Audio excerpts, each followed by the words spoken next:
Lumayo ako nung nalaman kong totoo. Alam mo yun.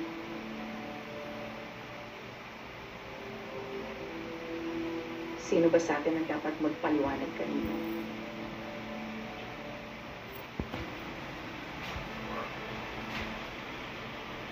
Walang dapat ipaliwanag ang anak ko. Lalong-lalo na sa'yo. Marami kang atraso sa akin. Huwag mo nang dadagdagan. Hindi mo ako pwedeng habang buhay sisihin, Elena.